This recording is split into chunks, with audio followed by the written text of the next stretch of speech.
What do we got? What do we got? What do we got? You were there. You know what we got. We got whiskey. We got whiskey. Whiskey. Whiskey. And I like the name. I love the So name. we were fortunate enough to go on a tour of the fine distillery at New Liberty. Yes, we wrote this up back in September. And we tried some of this then. Mm-hmm.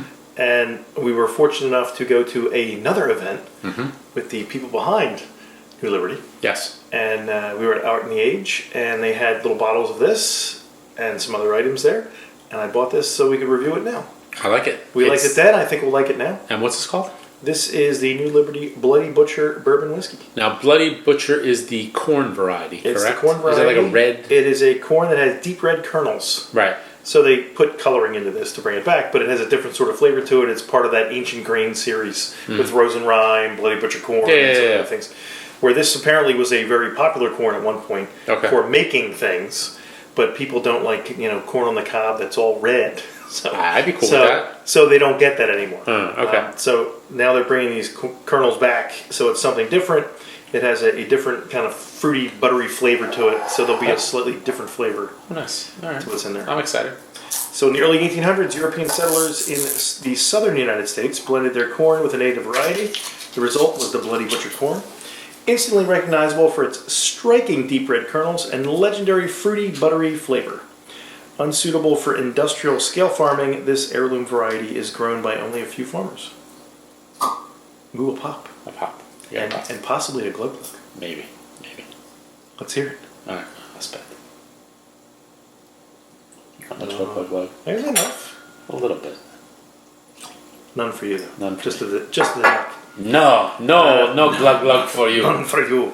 No glug. New Liberty's Bloody Butcher Bourbon celebrates our nation's early agricultural heritage. They source the Bloody Butcher corn from Castle Valley Mill in Doylestown, PA, about 25 miles from their distillery, and they combine it with malted rye and barley from the Deer Creek Malthouse. Okay. It is a blend of corn, barley, and rye, which gives the bourbon a balanced flavor, with notes of milk chocolate, butter, leather, and stone fruit on the palate, and a dry spice on the fin. It comes in at 95 proof, so it's 47.5. 47.5. And it is a 3-year-old, so it sits in there? Yes. Aged 3 years in American oak barrels. All right. So we had it there, just a little sample. It was very good, I thought, and I thought we'd try it again. Okay. So, cool. I don't remember. I remember liking a lot of the stuff we tried. Very nice. Very nice. Cheers. It's like a nice bourbon hit and then the grain. Yeah, it is a little grainy on the nose, right? Yeah. I get like a cherry cola smell, like a Dr. Pepper cherry I got cola. That, sure. Mr. Pibb. And then I get that grain and maybe a little bit of well, I don't know. I think it's rye, but maybe it's not. That's a nice nose. I'm going in. Getting cherries. Getting, what do you call them? Like the maraschinos. Mm-hmm. A little bit. All right, let's try it. It's kind of hot. It is hot. Nice kick. It's anesthetizing. It's got a heat to it. And it has a nice finish. It's well. It's Let me try it again. Let me see. Was it oily? Nice. I don't know. Got to push past that first flavor. I'm chewing. Oh, that's really good. I like that. That is really good. That's nice. It's got a nice spice. Yeah. It's got that cherry, like a little bit of cherry.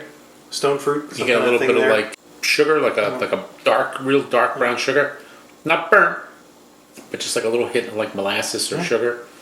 The finish is good.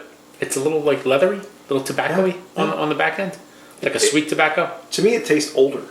Like a Swisher Sweet. Yeah. A little Swisher Sweet. It tastes a little older. Do you know if they do like full-size barrels or are they doing like quarter This was casts? just they were selling at Art in the Age. I'm not exactly sure what they're doing in terms of the barreling to see if they're using smaller barrels to get it more wood on the liquid, and that's why the bottles are this big, or if they actually are selling full-size bottles. That is actually really nice. But it's got a little bit of sweetness too. Yeah. Like again, that cherry. It's got the bourbony sweetness. Brown sugar, maybe a little vanilla. Not really peppery. It's not really spicy. No. Once you get past that first hit, it's more almost like it's got like an old fashioned kind of vibe. A little cherry, a little bit of bitters. It's all kind of in there. Yeah, it's good. I like that. That's really nice. I like the ABV too. I think that's probably where it needs to be. I would go like an 89. Yeah, that's nice. That's just really drinkable. Yeah. I would even mix it. I like it the way it is. Yeah. I mean, don't get me wrong. It would probably make a really nice old fashioned. An old fashioned or a Manhattan would be really nice. It would probably make a really nice one. But Really nice. on its own, that's great. But I got the little bottle just because we were there and they had the little bottles on the counter. Mm-hmm. And I can't pass up things that are pretty and shiny. I know, it's good. I like the old timey labels. It's got the old timey label. It's got almost that little, like the apothecary bottles. Yeah. Those little tiny bottles. Which, for art in the age, is kind of the thing they do. Yeah, no, it's cool. That's very cool. So, thank you for sharing this. Sure. This was quite delicious. Sure. Sir? It was awfully good. Cheers to you. Cheers to New Liberty Distilling.